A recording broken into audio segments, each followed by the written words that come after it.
Good morning. Happy Easter. Welcome to the McKeel Family Kitchen Table for our Bible study. I'm glad that you're here. I know the pandemic has been hard on all of us. We can't meet at the church, and so we have to rely on the internet. So I'm especially glad that you were able to get your internet up and working this morning to join us during this Bible study. Now, I said that Christians celebrate the resurrection of Jesus on every Sunday morning, but today is special. Many people call it Easter. I prefer to call this the Resurrection Sunday because it's firmly grounded in fact. Last Tuesday night, did you happen to see that full moon? It was amazing. It was the first full moon after the spring equinox, and that means that it was the Passover moon. Passover occurs on the first Friday after the first full moon after the spring equinox. Now, is that complicated enough? Let's make it a little bit more complicated because Easter, resurrection celebration, is the first Sunday after Passover, which falls after the first full moon, which comes after the spring equinox. This is all based on history. It happened 2,000 years ago, and we celebrate that event today.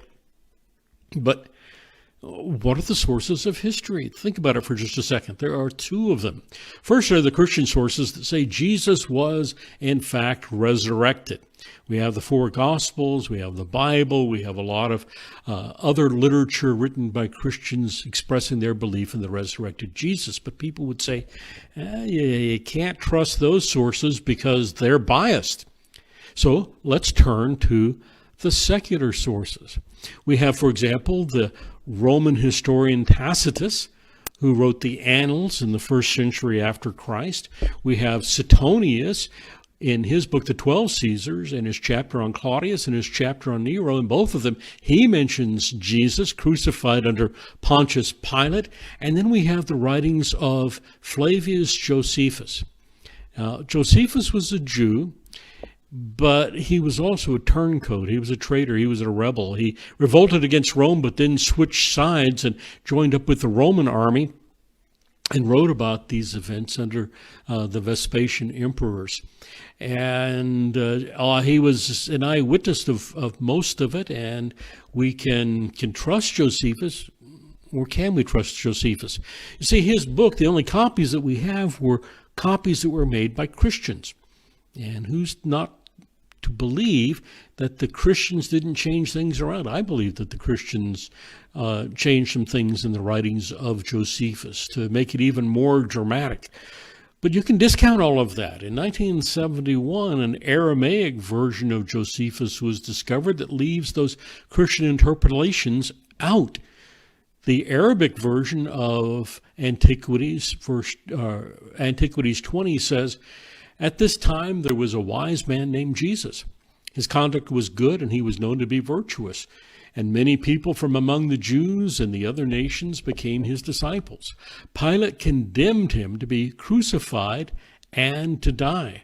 But those who became his disciples did not abandon their discipleship. They reported that he had appeared to them 3 days after his crucifixion, and that he was alive. Accordingly, he was perhaps the Messiah, concerning whom the prophets have recounted wonders." What does all of this mean? It's a matter of history.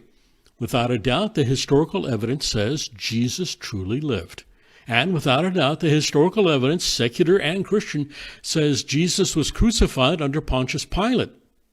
And third, without a doubt, the tomb of Christ is empty. So our first task is to settle the question of what happened to the body.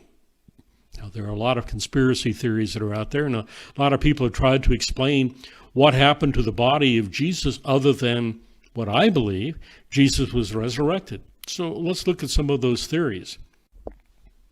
The first one says Jesus only swooned. By that we mean that Jesus only appeared to die, that he was able to fool the Romans. Maybe he was able to slow his heart down so that he appeared to be dead. And then he's taken down from the cross, put into a stone tomb There's a stone that is rolled in front of the door. Jesus lays there in the cool darkness, wrapped up in burial shrouds like bandages, and he recovers from his injuries.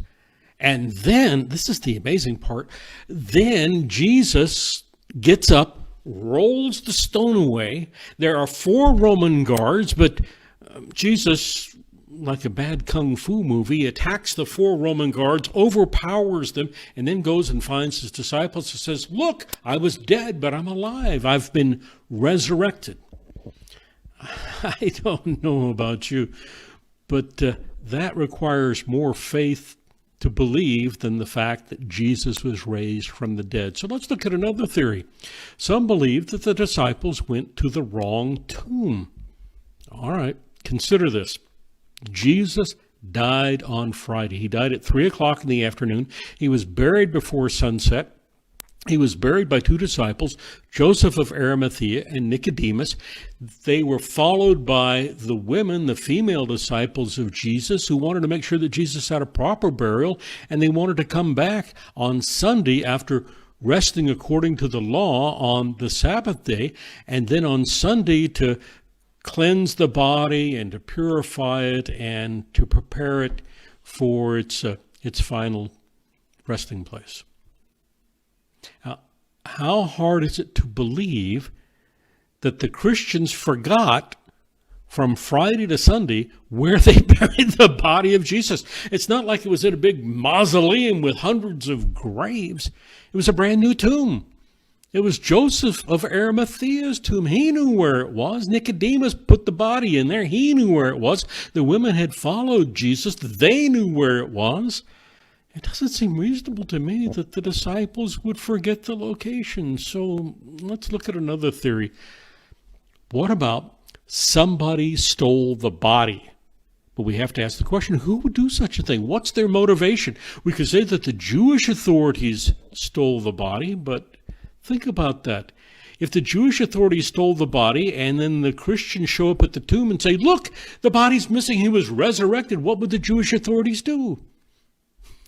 They'd bring out the dead body of Jesus and say, "No, here he is."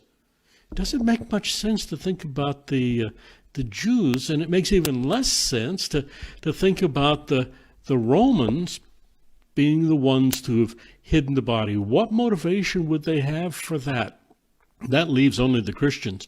But that's the least believable of all.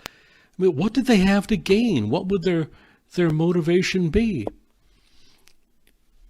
Money? No, they all died in poverty. Power? Hardly. They all lost their lives with one exception, and they died cruel, agonizing deaths. What would have been their motivation? None of them denied that Jesus was resurrected, and they saw him living again. So that doesn't make any sense. In fact, as a historian, let's take a look at the evidence and examine the Christians. I don't see any evidence of collusion.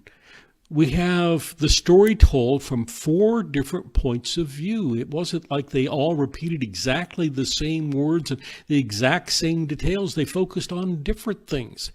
And so that tells me that they're independent witnesses. Likewise, it wasn't an hallucination because it lacks visionary elements. Thomas, for example, touched the body of Jesus. They watched Jesus eat breakfast. They watched Jesus cook breakfast some days later. It's an amazing thing, and especially the variety is what convinces me. Jesus appeared alive in many different locations, from Emmaus to Jerusalem to Galilee to the Mount of Olives. Different locations, different times. There's a wide variety of witnesses. It wasn't a mass hallucination. And then the interesting thing for me is that the sightings stop. For 40 days, from Easter, Resurrection Sunday, until 10 days before Pentecost, they see Jesus, many different people, many different places, many different times, and then the visions stop. If this was a visionary experience, you would have expected Jesus to keep on appearing to people. But the visions all stopped. That tells me that we can trust the evidence that Jesus was resurrected from the dead. Now, we've said all of this, but the big question you need to ask this morning is, so what? Well, think about it. If Jesus was resurrected, he wasn't resuscitated. Resuscitation means let's get out the paddles and zap him. But they die again. Think about Lazarus. Jesus raised Lazarus from the dead, but Lazarus eventually died again. There are many other people that were raised from the dead, but they all died. That's resuscitation. Jesus was resurrected never to die again. And the great thing about that is if Jesus was resurrected, there's a possibility that we will live again. In fact, that's the promise of Jesus. And so it gives us hope, and hope gives us joy even in the face of adversity. These are tough times, but we have hope and we have joy because he is risen. Thank you for being with us this morning. I hope you'll continue to be with us. At the top of the hour, we'll come back together for our Easter morning worship service. God bless everybody.